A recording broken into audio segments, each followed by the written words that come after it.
Hello everyone. तो कैसे हैं आप सब? I hope you are all well. So आज हम क्लास 11th बायोलॉजी का चैप्टर नंबर 20 स्टार्ट करेंगे और यहाँ पर इसके बाद हमारे पास खाली दो चैप्टर बचते हैं क्लास 11th बायोलॉजी के। That is nervous system and endocrine system. Okay, nervous system and endocrine system. So ये लोकोमोशन एंड मूवमेंट चैप्टर हैं क्लास 11th का। ओके, चैप्टर नंबर 20 है लोकोमोशन एंड मूवमेंट। सो यहाँ पर हम स्टार्ट करते हैं। Which ion is essential for muscle contraction? Muscle contraction के लिए कौन सा आयन यहाँ पर एसेंशियल है? Sodium, potassium, calcium, none of this.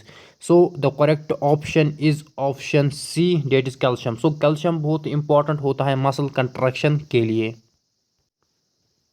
Next question यहाँ पर आप देख सकते हो, joint between atlas and odontoid process of axis is pivot joint, saddle joint. So joint between atlas and axis याद रखना पाइवट जॉइंट होता है। Okay, pivot joint is the joint between atlas and axis. Next question आप यहाँ पर देख सकते हो, in mammals the lower jaw is made of. हमारे पास लोअर जॉ होती है और अपर जॉ। तो यहाँ पर लोअर जॉ किसकी बनी होती है? सो इसका जो करेक्ट ऑप्शन है वो है मैंडिबल। ओके, मैंडिबल यहाँ पर इसका करेक्ट ऑप्शन है। अगर इसने अपर जॉ का पूछा होता तो मैग्जिला आता होगा। ओके, तो मैग्जिला इसका करेक्ट ऑप्शन था। ओके, लेकिन इसने लोअर जॉ का पूछा है तो मैंडिबल। मैंडिबल एंड मैग्जिला तो आपने सुना होगा। ओके, और मैंडिबल के नीचे एक बून होती है, याद रखना उसका नाम हायोइड बून होती हैं। ये हॉर्स शू शेप्ड होती हैं, हायोइड बून। यहाँ पर आपको इनकरेक्ट स्टेटमेंट इनमें से बोलना है या incorrect match. Sternum and rib, axial system. Okay, या axial skeleton. Clavicle and glenoid cavity, pelvic girdle. Humerus and ulna, appendicular system. Malleus and stapes, ear ossicles. So अगर हम ऑप्शन डी की बात करें, ये तो करेक्ट मैच है। Yes, malleus incus and stapes, ये ईयर में जो हड्डियाँ पाई जाती हैं। ओके, आपके कान में जो हड्डियाँ पाई जाती हैं, malleus incus stapes, MIS, miss याद रखना। Malleus incus and stapes ear ossicles हैं जो आपके ईयर में हड्डियाँ होती हैं। Humerus and ulna appendicular system बनाती हैं। ओके, अपेंडिकुलर सिस्टम बनाती हैं। ओके, याद रखना आपके पास एक्शियल सिस्टम होता है और अपेंडिकुलर सिस्टम होता है। एक्शियल सिस्टम जो मेन सिस्टम होता है जिसमें आपकी स्टर्नम आती हैं और आपके जो रिब्स आते हैं। ओके, ये एक्शियल सिस्टम में है, तो भी ये भी करेक्ट मैच हैं। तो ह्यूमेरस एंड अल्ना या से अपेंडिकुलर सिस्टम में आती हैं, ये भी करेक्ट मैच हैं। लेकिन जो क्लेविकल एंड ग्रेनाइट कैविटी की अगर यहाँ पर बात करेंगे हम, तो इसका ये यहाँ पर इनकरेक्ट मैच है। ओके, यही इनकरेक्ट मैच है। इसने पेल्विक ग्रिडल लिखा है लेकिन ये इनकरेक्ट है। नेक्स्ट क्वेश्चन आप यहाँ पर देख सकते हो, which of the following is important for muscle contraction and nerve impulse transmission. So muscle contraction को मैंने यहाँ पर आपसे पहले ही डिस्कस किया था कि कैल्शियम आयन यहाँ पर बहुत ही ज़रूरत होते हैं मसल कंट्रैक्शन के लिए, और ये नर्व इम्पल्स ट्रांसमिशन के लिए भी बहुत ही ज़रूरी होते हैं कैल्शियम आयन्स। नेक्स्ट क्वेश्चन यहाँ पर आप देख सकते हो, neural canal is present in tibio, fibula, humerus, vertebral column, cranial bones. So इसका जो करेक्ट ऑप्शन है वो है ऑप्शन सी, वर्टिबल कॉलम। यहाँ पर इसमें न्यूरल कैनाल आपकी होती हैं। नेक्स्ट क्वेश्चन आप यहाँ पर देख सकते हो, the number of occipital condyles in man is are. So जो नंबर ऑफ हॉस्पिटल कंडाइल्स होते हैं दो। ओके, ये दो होते हैं। अगर आपने स्केलेटन सिस्टम पढ़ा होगा तो आपको पता होगा कि हॉस्पिटल कंडाइल्स यहाँ पर दो होते हैं। ओके, ऑसिपिटल बून के नीचे होते हैं। ओके, तो यहाँ पर वहाँ पर टेम्पोरल बून होती हैं, हमारे सिर में पैराइटल बून होती हैं, फ्रंटल होती हैं, स्फेनॉइड होती हैं, ethmoid, lacrimal, nasal, zygomatic, maxilla, mandible होता है और हायोइड बून होती हैं। तो ये हमारे स्कल की बोन्स हैं। Progressive degeneration of skeletal muscle mostly due to genetic disorder occurs in myasthenia gravis, muscular dystrophy, tetany, osteoporosis. So the correct option is option B, muscular dystrophy. Okay, so degeneration of skeletal muscles होती हैं। Okay, किस की वजह से? Okay, और ये genetic disorder हैं। Okay, genetic disorder हैं। सो इसको हम मस्कुलर डिस्ट्रॉफी कहते हैं। जब आपकी जो स्केलेटल मसल्स हैं ये डिजनरेट होती हैं तो इसको मस्कुलर डिस्ट्रॉफी कहते हैं और ये जेनेटिक डिसऑर्डर हैं। The cytoplasm segment of striated muscle fiber is termed metamer neuromere, sarcomere, sarcoplasm. So cytoplasm को यहाँ पर जो मसल फाइबर होती हैं उसके साइटोप्लाज्म को सार्कोप्लाज्म कहते हैं। ओके, उसको हम सार्कोप्लाज्म कहते हैं, उसके साइटोप्लाज्म को, किसके साइटोप्लाज्म को? मसल फाइबर के साइटोप्लाज्म को। The long bones are hollow and connected by air passages. They are the characteristics of, okay, aves. Aves जिसमें हमारे बर्ड्स आते हैं, ओके, बर्ड्स आते हैं, इनमें जो बोन्स होती हैं ये हॉलो होती हैं, ओके, ओके, अंदर से खाली होती हैं और अंदर से इनमें एयर होता है, ओके, किसके लिए? बयान्सी के लिए। सो ये बर्ड्स में पाई जाती हैं जिनको हम एव्स कहते हैं। Next one, which of the following is a contractile protein? Tubulin, tropomyosin, myosin, all of these. So contractile protein यहाँ पर मायोसिन होता है। नेक्स्ट क्वेश्चन आप यहाँ पर देख सकते हो, the joint between atlas and axis is. पहले भी मैंने बोला कि जॉइंट जो बिटवीन होता है एटलस एंड एक्सिस के बीच में, उसको हम क्या, कौन सा जॉइंट बोलते हैं? कौन सा जॉइंट बोलते हैं? एटलस एंड एक्सिस के बीच में जो जॉइंट होता है उसको हम यहाँ पर पाइवट जॉइंट कहते हैं, ये याद रखना, ओके, पाइवट जॉइंट। और एक जॉइंट याद रखना, ball and socket joint, okay, ball and socket joint, ये होता है between humerus and pectoral girdle, okay, between humerus and pectoral girdle.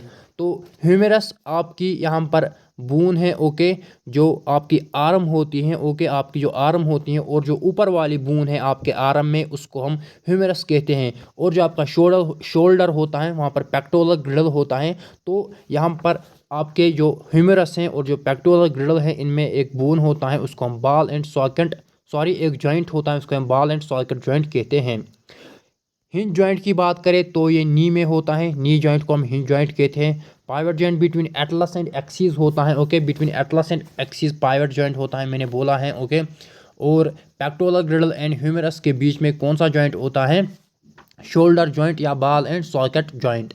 Hinge joint की मैंने बात की, इसको हम नी जॉइंट भी कहते हैं, ओके, नी जॉइंट भी कहते हैं। एटलस एंड एक्सिस के बीच में पाइवट जॉइंट होता है। उसके बाद याद रखना gliding joints, okay, gliding, GLIDING, gliding joints की अगर हम बात करें ये बिटवीन द कार्पल्स होते हैं, ओके, ये भी याद रखना, बिटवीन द कार्पल्स, ओके। जो यहाँ पर आपका रिस्ट होता है, ओके, हाथ में जो रिस्ट होता है वहाँ पर 8 आपके कार्पल्स होते हैं, तो उनमें जो जॉइंट होता है उनको हम क्या कहते हैं? Saddle joints, sorry, gliding joints. उसके बाद और एक जॉइंट है saddle joint, okay, SADDLE। Saddle joint में याद रखना ये between carpal and metacarpal of thumb होता है, ओके, जो आपका थंब है, ओके। और वहाँ पर मैंने बोला ना अभी कि यहाँ पर रिस्ट जो आपका रिस्ट होता है हाथ में, वहाँ पर आपके क्या होते हैं? कार्पल्स होते हैं, ओके, कार्पल्स होते हैं। और यहाँ पर जो आपका कार्पल एंड मेटाकार्पल है थंब का, तो वहाँ पर कौन सा जॉइंट होता है? Saddle joint. सो यहाँ पर जो मैं जॉइंट्स की बात कर रहा था इनको हम साइनोवियल जॉइंट्स कहते हैं, ओके, इनको हम साइनोवियल जॉइंट्स कहते हैं। और ये जॉइंट्स मूवमेंट में मदद करते हैं, ओके, और ये मूव करते हैं क्योंकि यहाँ पर एक कैरेक्टरिस्टिक प्रेजेंस होती है इनकी, फ्लूइड साइनोवियल कैविटी होती है जिसमें फ्लूइड होता है। तो यहाँ पर जो साइनोवियल जॉइंट्स होते हैं यहाँ पर फ्लूइड कैविटी होता है, फ्लूइड होता है, जिसकी वजह से आप इन जॉइंट से मूव कर पाते हैं और ये जॉइंट्स मूव करते हैं। तो ये कौन से हुए? Synovial joints. और एक टाइप ऑफ जॉइंट है जिसको हम फाइब्रस जॉइंट्स कहते हैं। तो फाइब्रस जॉइंट्स यहाँ पर मूवमेंट अलो नहीं करते हैं, okay, do not allow any movement. कौन से? Fibrous joints. So fibrous joints याद रखना कि आपके स्कल में होते हैं, ओके, फाइब्रस जॉइंट्स स्कल में होते हैं और ये यहाँ पर कोई भी मूवमेंट शो नहीं करते हैं, ये याद रखना, बहुत ही इंपॉर्टेंट पॉइंट है। सो 2 टाइप्स ऑफ जॉइंट्स की मैंने बात की, fibrous joint and synovial joint. Fibrous joints यहाँ पर कोई भी मूवमेंट नहीं करते हैं, लेकिन जो साइनोवियल जॉइंट्स होते हैं वो मूवमेंट करते हैं, बिकॉज साइनोवियल जॉइंट्स में साइनोवियल फ्लूइड आपको मिलेगा जो वहाँ पर कैविटी होती हैं। साइनोवियल जॉइंट्स में मैंने बॉल एंड सॉकेट जॉइंट की बात की between humerus and pectoral girdle. Hinge joint की मैंने बात की जिसको हम नी जॉइंट भी कहते हैं। Pivot joint between atlas and axis होता है। ग्लाइडिंग जॉइंट की बात की जो कि कार्पल्स में होता है। सैडल जॉइंट होता है between carpal and metacarpal of thumb, okay, so ये याद रखना।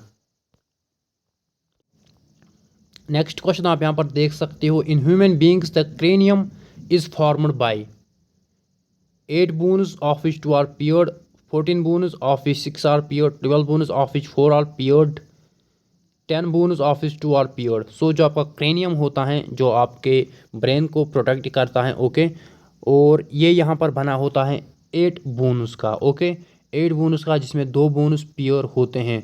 सो यहाँ पर जो क्रेनियम होता है ये आउटर कवरिंग होती है किसकी, ब्रेन की, तो ये 8 बोन्स की बनी होती हैं, ये याद रखना, जिसमें आपके जो पैराइटल बोन है, ओके, तो याद रखना कि जो क्रेनियम होता है ये 8 हड्डियों का बना होता है। नेक्स्ट यहाँ पर आप देख सकते हो स्मूथ मसल्स आर, जो स्मूथ मसल्स होती हैं वो तो इनवॉलंटरी होती हैं, ओके, इनवॉलंटरी आपकी जो स्मूथ मसल्स ये इनवॉलंटरी होती हैं, ओके, और ये फ्यूजिफॉर्म होती हैं, ओके, फ्यूजिफॉर्म होती हैं एंड नॉन स्ट्रेटेड होती हैं। So option A is the correct option, option A is the correct option, okay. ये स्मूथ मसल्स की बात हो रही है, इनवॉलंटरी होती हैं, फ्यूजिफॉर्म होती हैं एंड नॉन स्ट्रेटेड होती हैं। नेक्स्ट क्वेश्चन है और इम्पोर्टेंट क्वेश्चन है, यहाँ पर आपको करेक्ट स्टेटमेंट देखना है। फर्स्ट अगर हम गाउट की बात की, ये मैंने पहले भी बोला कि गाउट यहाँ पर क्या होता है कि गाउट में जो इन्फ्लेमेशन होती है जॉइंट्स की, ओके, गाउट में जॉइंट्स की इन्फ्लेमेशन होती हैं, मगर due to extra deposition of calcium, calcium की डिपोजिशन की वजह से नहीं, लेकिन यूरिक एसिड की डिपोजिशन की वजह से। सो यहाँ पर गाउट है इन्फ्लेमेशन ऑफ जॉइंट्स, मगर यहाँ पर डिपोजिशन किसकी होती है, यूरिक एसिड की, मगर इसने क्या लिखा है, इसने लिखा है यहाँ पर कैल्शियम, कैल्शियम की वजह से नहीं होती हैं due to the deposition of uric acid, तो ये इसका नहीं आएगा क्योंकि यहाँ पर एक गलत लिखा है इसने। सो इन्फ्लेमेशन होती हैं जॉइंट्स मगर यूरिक एसिड की वजह से, तो उसको हम गाउट कहते हैं जब यूरिक एसिड एक्यूमुलेट होता है।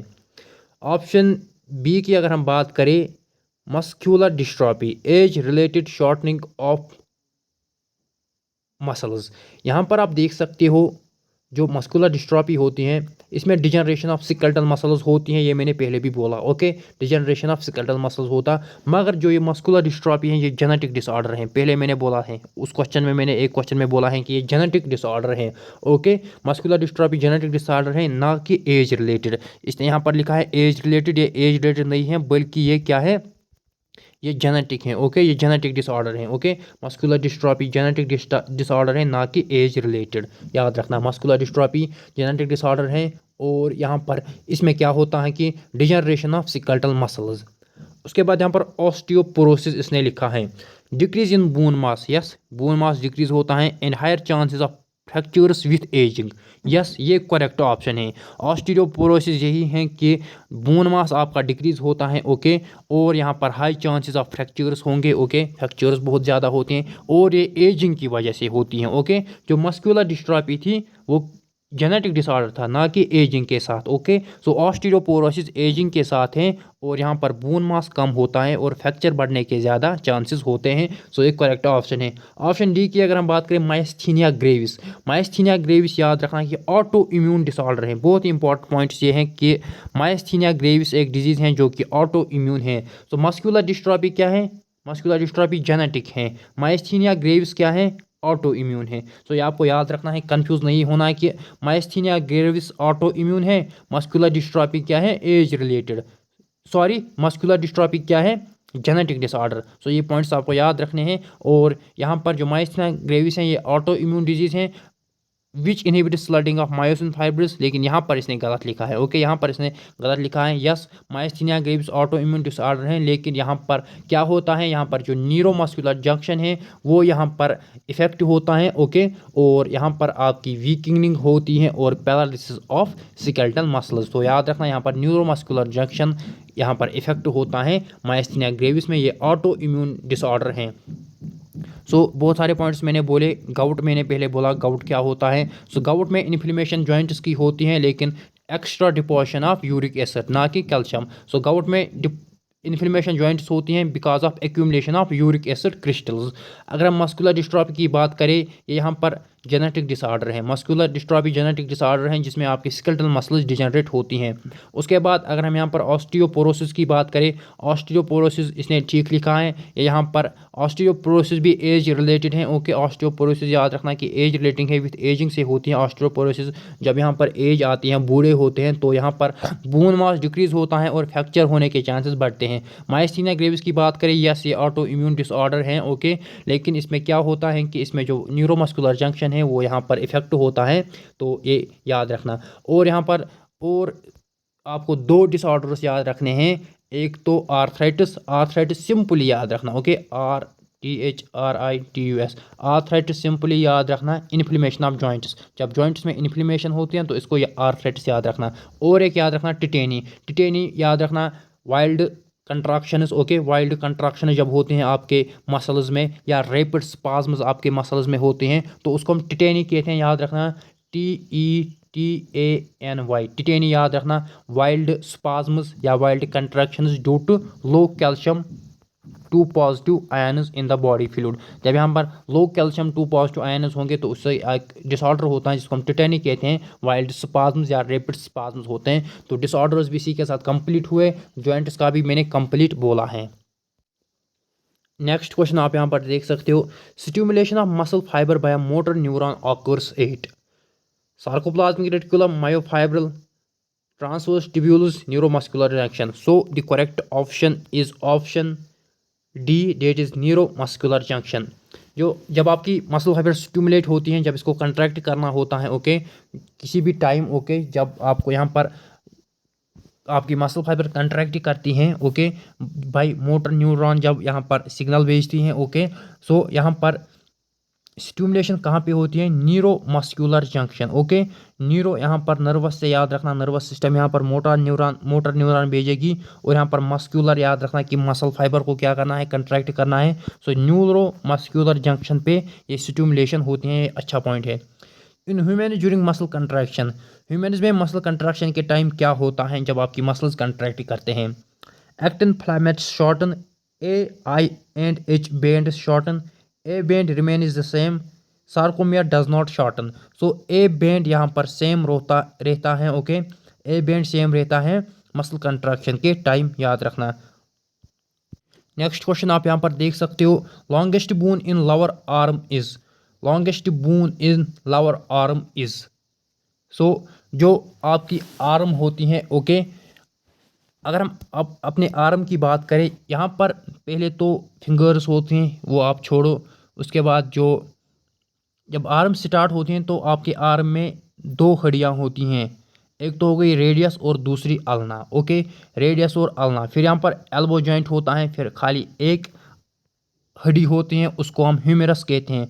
सो यहाँ पर लोअर आर्म में, ओके, लोअर आर्म की बात हो रही है, इसमें दो हड्डियाँ होती हैं, एक तो रेडियस और दूसरी अल्ना। सो यहाँ पर लॉन्गेस्ट बोन लोअर आर्म में अल्ना होती हैं, that is option A is the correct option. और याद रखना कि लोअर आर्म में दो बोन्स होती हैं, रेडियस एंड अल्ना। सो यहाँ पर अल्ना सबसे बड़ी होती है लोअर आर्म में, और ऊपर ह्यूमेरस होती हैं बोन, याद रखना। नेक्स्ट क्वेश्चन आप यहाँ पर देख सकते हो कि total number of bones in human body of man is, total number of bones आपको पता है कि बचपन से पता है कि 206 हमें टोटल नंबर ऑफ बोन्स होती हैं। नेक्स्ट क्वेश्चन आप यहाँ पर देख सकते हो, the total number of bones in skull of man are. So अगर हम यहाँ पर स्केलेटन सिस्टम की बात करें जिसमें टोटल नंबर ऑफ बोन्स 206 हैं, जो मैंने अभी बोला, यहाँ पर जो हमारा स्केलेटन सिस्टम है ये दो सिस्टम्स में डिवाइड होता है, axial and appendicular, okay, axial and appendicular. अगर हम एक्शियल सिस्टम की बात करें इसमें टोटल 80 बोन्स होते हैं, और रेस्ट बोन्स किस में होते हैं, एपेंडिकुलर सिस्टम में। तो फर्स्ट हम यहाँ पर एक्शियल की बात करते हैं। सो एक्शियल में मैंने यहाँ पर 80 बोन्स की बात की, ओके, और जो ये एक्शियल स्केलेटन सिस्टम है, ओके, एक्शियल में आपका क्या क्या यहाँ पर जो ये 80 बोन्स हैं ये कहाँ पर डिस्ट्रीब्यूट होती हैं। जो एक्शियल सिस्टम है ये मेन एक्सिस आपकी यहाँ पर कंस्टिट्यूट करती हैं। तो इसमें स्कल आता है, ओके, स्कल आता है आपका, वीसी यानी वर्टिबल कॉलम आती हैं, स्टर्नम आती हैं जो कि एक ही बून है, ओके, खंजर जैसी बून होती हैं, ओके, स्टर्नम, और आपके रिब्स आते हैं। सो ये क्या यहाँ पर रिप्रेजेंट करता है, okay, axial skeleton, okay, axial skeleton system. और दूसरा है एपेंडिकुलर। पहले हम एक्शियल की बात कर रहे हैं, इसमें स्कल है आपका, वर्टिबल कॉलम है, स्टर्नम है जो कि खाली एक बून है, और आपकी जो रिब्स हैं जो कि यहाँ पर आपकी जो रिब केज बनाते हैं, तो यहाँ पर ये एक्शियल है। अगर हम स्कल की बात करें, जो यहाँ पर क्वेश्चन है, स्कल में 29 बोन्स होती हैं, ओके, याद रखना। लेकिन यहाँ पर इसने वो कोई ऑप्शन नहीं दिखाया, इसने यहाँ पर 23 का दिखाया है। स्कल में 29 बोन्स होती हैं, ओके, और आपकी टेक्स्ट बुक ने यहाँ पर 22 लिखा है, ओके, आपकी टेक्स्ट बुक ने 22 लिखा है। उसने यहाँ पर शायद एक तो उसने यहाँ पर जो आपके मिडल ईयर में 6 बोन्स होती हैं, ओके, मिडल ईयर में आपके 3 बोन्स होते हैं, 2 कानों में हो गई 6 bones. Okay, so middle ear में आपकी मेलस इनकस एंड स्टेपीज होती हैं। Okay, malleus incus and stapes जो मैंने बोला पहले भी बोला है, मेलस इनकस एंड स्टेपीज आपकी मिडल ईयर में होता है MIS मिस। ओके, मेलस 2 होंगी, इनकस 2 और स्टेपीज 2। सो ये टिनी बोन्स होते हैं, ईयर में होती हैं। और यहाँ पर क्रेनियल बोन्स 8 इन नंबर होती हैं। और जो आपका फेस होता है, फेस में आपके 14 बोन्स होते हैं, ये याद रखना। याद रखना कि 29 बोन्स शक्ल में होती हैं, उसमें क्रेनियल बोन्स 9 होती हैं। ओके, फेस में 14 होती हैं। और यहाँ पर मेलस इनका स्टेपीज 2-2 इन नंबर होती हैं। ओके, मिडल ईयर में होती हैं। और यहाँ पर एक यू शेप्ड बोन होती हैं मैंडिबल के नीचे, उसको हम हायोइड बोन कहते हैं। ये पॉइंट्स याद रखना।